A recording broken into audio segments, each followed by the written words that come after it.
আসসালামু আলাইকুম ও রহমতুল্লাহি বরকাতুহ। আশা করি সবাই ভালো আছেন। আজকে আমার লাইভে আসার মেন উদ্দেশ্য হচ্ছে যে দেশের এই পরিস্থিতিতে লাইভে না আসলেই হয় না। লাইভটা হচ্ছে যে আপনার এই যে আপনার সবাই মিছিল করছেন, অনেক দেখছি অনেক, যে আমরাও গেছিলাম, যে আমাদের দল নিয়ে আমরাও গেছিলাম মিছিলে। মিছিল বলতে যে আপনার দেশটাকে স্বাধীন করছেন, যেই প্রধানমন্ত্রী ছিল, সাবেক প্রধানমন্ত্রী, আপনার তিনি আপনার পদত্যাগ করে দেশ থেকে বাইরে গেছেন। জন্য আপনারা মনে করতেছেন যে দেশটা স্বাধীন, এখন আমরা স্বাধীন দেশে বাস করতেছি, স্বাধীন দেশের জন্য সবাই অনেক কিছু করছেন। আজকে স্বাধীন হচ্ছে যে আপনাদের ছাত্রদের যে আমাদের দাবি ছিল যে শেখ হাসিনার পদত্যাগ চাই, সুতরাং পদত্যাগটা হয়েছে।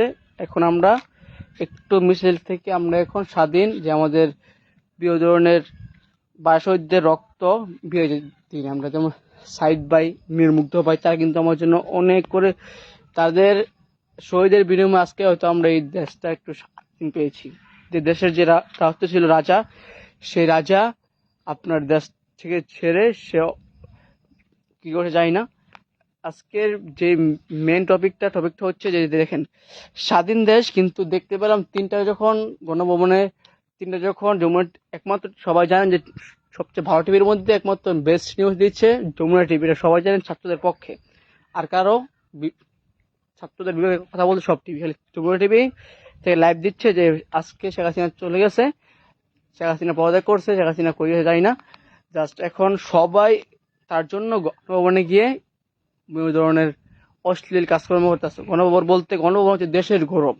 আমি যেই দলই করি না কেন, যদি আমার দেশের জন্য যেটা ভালো হবে আমি সেই দল ছাড়তে রাজি আছি। দেশকে যে মানবে না, দেশের যে সবারকে যে মানবে না, জনকে মানবে না, তাদেরকে আমি ছেড়ে দিতে সবসময় প্রস্তুত থাকি, সেটা আমার কথা।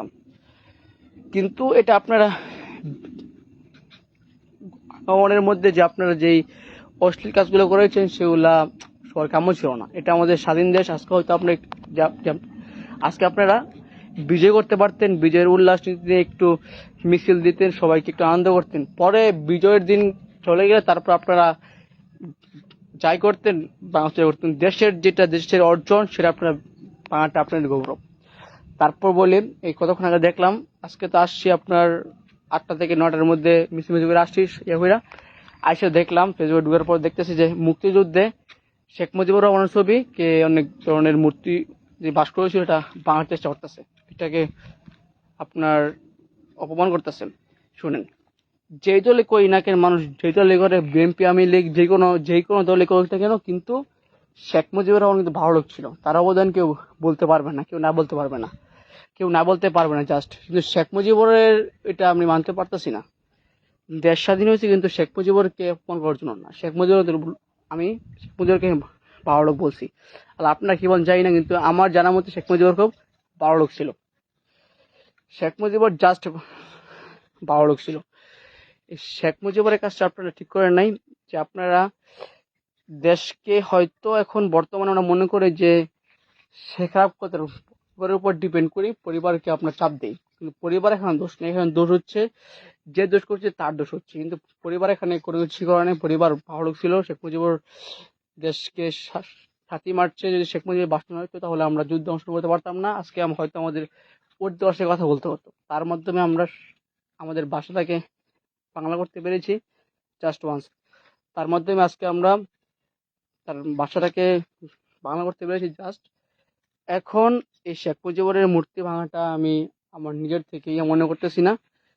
শেখ হয়তো এটা দেশের জন্য আমি যে কোনো দল, আমি যদি বিএনপি করি, যে আমি যদি যে দলই করি, জাতীয় পার্টি করি, আমি লীগ করি, কিন্তু আমি দেশের স্বার্থে যে কোনো দল থেকে চলে যেতে সদা প্রস্তুত থাকবো, এমন হতে হবে। আর এই বিষয়ে কথা বলি, শেষ করি যে আজকে সন্ধ্যাবেলায় এই কতক্ষণ আগে 8জন ঢাকা ভার্সিটি থেকে 8জন ছাত্র নিয়ে অন্য কারা করেছেন, বসেছেন।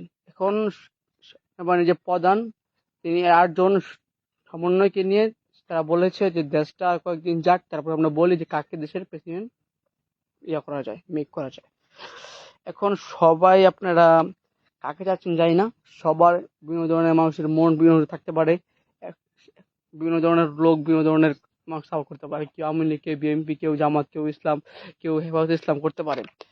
কিন্তু আমরা সবাই চাই যে দেশের জন্য যে ভালো হবে সেই দেশের প্রেসিডেন্ট হোক, সেই দেশে আসুক, সেই দেশটাকে পরিচালনা করো, যাতে এমন প্রেসিডেন্ট আমরা চাই যাতে সেই প্রেসিডেন্ট দিয়ে যাতে আর কোনো সময় দেশের মধ্যে কোনো গন্ডগোলের সৃষ্টি না হয়, ছাত্রদের দাবি তারা পায়, জনগণের দাবি তারা পায়, দ্রব্যমূল্যের যে দামগুলো ঠিকমতো থাকে, মানে জনগণের অর্থের মধ্যে, জনগণের টাকার মধ্যে সেটা থাকতে পারে। Just once. তারপর বলতেছি যে তারপর কালকে আপনারা মিছিল করছেন, মিছিলে বের হবেন জানি যে এর উল্লাস, কিন্তু যে আমরা 1971 যুদ্ধগুলো করছি এই যুদ্ধের মিছিল আমরা বলতে পারি না জাস্ট, কিন্তু এটা আমরা বাংলাদেশে স্বাধীন করছি আমাদের কোটা আন্দোলনের জন্য, কিন্তু আমরা আমাদের 1971 সালের যুদ্ধকে বলতে পারবো না, কারণ মানুষ দোষ করে একজন, দোষটা পরে সবার ঘাড়ে, এটা কিন্তু ঠিক না।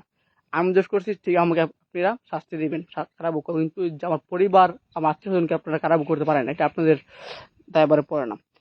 তো সবাইকে বলবো যে দেশের ঐতিহ্যের জন্য কিছু ভাঙচুর করবেন না। মানে আপনি কাদের বাড়িঘর ভাঙুন, সেটা আপনাদের ইচ্ছে। আপনি যদি এখন দেখেন আজকে আমাদের এলাকায় যে রূপগঞ্জের দিকে একটা মেলের মধ্যে ইয়ে দিল, এখানে অনেক লোকের কর্মসংস্থান ছিল, এটা আপনারা ভেঙে ফেলেছেন। দেখেন যদি এখান থেকে আপনার না ভাঙতেন তাহলে এখানে 1500 থেকে 2000 মানুষের কর্মসংস্থান ছিল। আপনার বর্তমানে এমন লোক আছে যারা এই কর্মসংস্থান দিয়ে 1500 মানুষ কর্মসংস্থান দিয়ে তাদের পরিবারের সংসারে আর্থিক সচ্ছলতা আনতেছে, পরিবার চলতেছে। এখন আপনি দেখেন যদি এটা মেলটা ভেঙেছেন, হয়তো আপনি এই দলটাকে সাপোর্ট করেন না, কিন্তু আপনি মেল ভেঙেছেন, মেলটা ভেঙে আপনার ঠিক হয়নি, কারণ এখানে মেলে এখন সাধারণ জনগণ যারা চাকরি পায় না তারা এখন জব করে, তাদের আর্থিক সচ্ছলতা দান করে। এখন তারা কই যাবে? এখন তারা এই 1 মাস তারা কি করবে? চাকরি পাওয়া তো সহজ দেশে, এখন দেশের যে অবস্থা এখন, এখন আপনারাই বলুন যে এটা কি ভাঙাটা কি হয়েছে? যদি আপনার দল সাপোর্ট করেন আপনি ওই দলের বাসায় গিয়ে আগুন দেন, কিন্তু মেলটা পুরানো আপনাদের কাজ হয়নি, এটা পরে ছিল। যেখানে জনগণের, দেশের, ফার্স্টেই বলছি দেশের স্বার্থে আমি সব করতে প্রস্তুত। দেশ যদি ভালো পথে যায় আমি সেই দিকেই যাব, দেশ যদি যে কোনো নেত্রী হয়ে যায় আমি সেই নেত্রী হয়ে যাব। সে দেশের জন্য দেশটাকে বিশ্বমঞ্চে দাঁড় করাতে পারে এবং দেশটাকে ভালো একটি পর্যায়ে নিয়ে যেতে পারে। আজকে আমরা তারপরে বলবো আজকে মোটামুটি স্বাধীন বলতে স্বাধীন না, আবার মিছিল বেরোতে পারা যায় না, কিন্তু আমাদের যারা রক্ত দিয়েছে, আমাদের সাইদ ভাই, মুগ্ধ ভাই, অনেকে সবার জন্য আমরা দোয়া করি, যাতে তারা তারা আজকে থাকলে তারা দেখতে পারতেন যে তাদের শহীদের সময় আজকে আমরা এই বাংলা ভাষাটা পেয়েছি, যে আমরা সেই এখন স্বাধীন বাংলাদেশ পেয়েছি। তাই আমরা 1952 সালে সালাম জব্বারদেরকে যেমন বলতে পারিনি, আমি ঠিক তেমনি মীর মুগ্ধ, সাইদ ভাইদের বলতে পারবো না, তাদের অবদানের কারণে আজকে আমরা স্বাধীন উপভোগ করতে পারছি। তারপরে দেখেন এই যে লাস্ট একটা বিষয়, লাস্ট বের হচ্ছে, দেখেন আজকে দেখলাম স্বাধীন হওয়ার পর সবাই বের হচ্ছে, সবাই এটু যে আপনার ছোট থেকে বৃদ্ধ থেকে সবাই বের হচ্ছে। এই বেরটা যদি আপনি ছাত্রের সাথে ফার্স্টে যোগ দেন, নিজের জীবনকে পরিণত করে, তাহলে কিন্তু আপনি দলটা কিন্তু আরো ছাত্রদের, কিন্তু এত ছাত্র নিহত হয় না, এই ছাত্র করা যায় না, মৃত্যুবরণ করে না। সবাই মিলে যদি বের হতেন, আজকে যে মিছিলটা বের হচ্ছেন প্রতিটা জেলা থেকে, প্রতিটা অঞ্চল থেকে, সেটা সেসব থেকে বের হলে এই কদিনে এত ছাত্র নিহত হয় না, এত মানুষ করা যায় না। তাই আপনাদের ভুলের কারণে হয়তো তারা মৃত্যুবরণ করছে, যায় না। তারপরে বলবো যে দেশের সম্পদ রক্ষার্থে আপনার সবকিছু প্রস্তুত। আপনার নেত্রী যে কোনো নেত্রী হবে আসলে, এতে আমার যায় আসে না, কারণ দেশের সম্পদ দেশেরই থাকবে। আপনার নেত্রী এটা নিয়ে যাবে কেন? আজকে হাসিনা চলে গেছে, হাসিনা কিন্তু সম্পদ কিন্তু রেখে গেছে, সম্পদ কিন্তু নিয়ে যায় নাই, দেশের সম্পদ দেশেই থাকবে।